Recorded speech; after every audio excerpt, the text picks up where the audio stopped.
Hey everyone! In today's Business Basics training video, we're going to talk about how to successfully procrastinate. Now you may be saying, Susan, you teach organization. You are not in favor of procrastination, and I mean, you're right, I'm not. However, I'm learning to be more flexible, and there are some studies coming out that show that some successful people are occasional, not always chronic, but occasional procrastinators. Adam Grant has one of the most successful TED Talks of all time. In fact, it's in the top 20. And one of the things he talks about is achievers, and that he has found that some achievers actually do procrastinate in a very healthy way.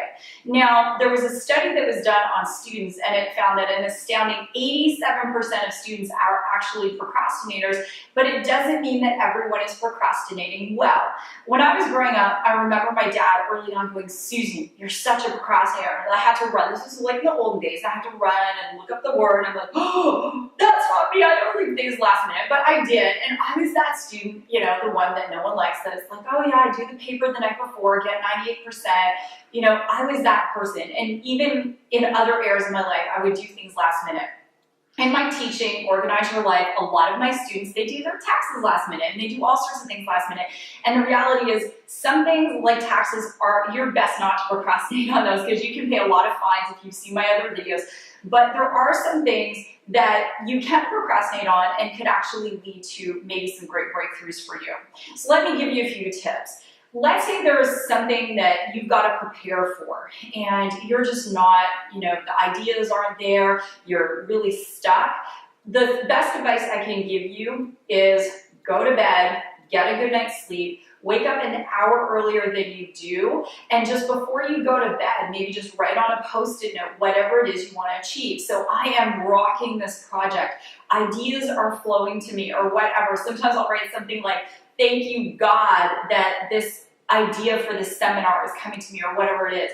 And then when you wake up, in silence, if you have kids, before your kids get up, before anyone, just take that time and go and write and create. And I found for me some of my best seminars that I've ever created, my best talks, those have come from times like that where I did procrastinate and I slept on it. And the ideas were there and nice and fresh. So that's one thing you can do.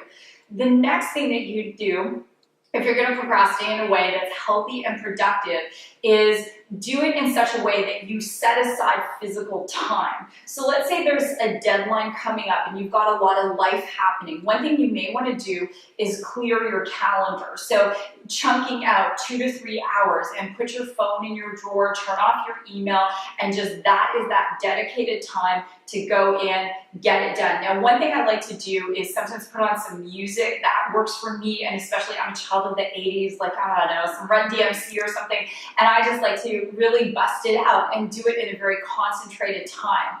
The next tip I'm going to give you is something called mnemonics. So let's say that you have something coming up and you are procrastinating, and you know, whether healthy or unhealthy, either way, there's some things you have to remember. So when I was in university, I did post-grad psychology of learning, and one of the things we looked at was mnemonics, and really looking at how people remember information.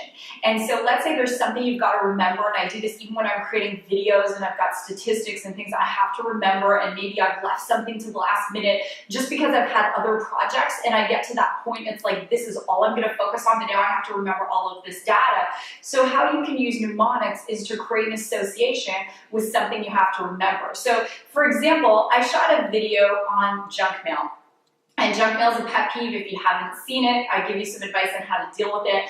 But one of the stats I had to remember was that every 5 days there's enough junk mail produced to go from the earth all the way to the moon. And I read that stat literally seconds before I was shooting that video, and I just did a mnemonic. I thought about the visual, and I created a visual link to that, and that's how I was able to remember that stat. So if you have left something to the last minute, create a visual, create something that allows you an association so that you will remember it. And that's another healthy thing you can do that's going to help you if you have procrastinated.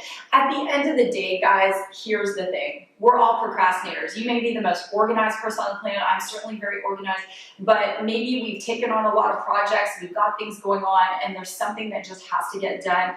At the end of the day, just take a breath, Carve out the time, go in a bubble, don't let anything distract you, and just go and get it done. Because what you want to be known for is that person who is professional, who does get things done, who communicates clearly, who serves others in a big way, and really, really goes out there and makes a change in the world. And if you're always leaving things to the last minute and not doing them well, you've got a problem. But if you are able to get things done in short periods of time, you will be able to procrastinate in a healthy way, and everyone will go, oh my gosh, how did he do it? How did she do it? So with that, for great tips like this and more, check out my website, www.susansly.com. On Facebook, it's Susan Sly Live. Twitter is Susan_Sly, and on Instagram, it's @SusanSly. So with that, God bless, go rock your day, and I'll see you next time.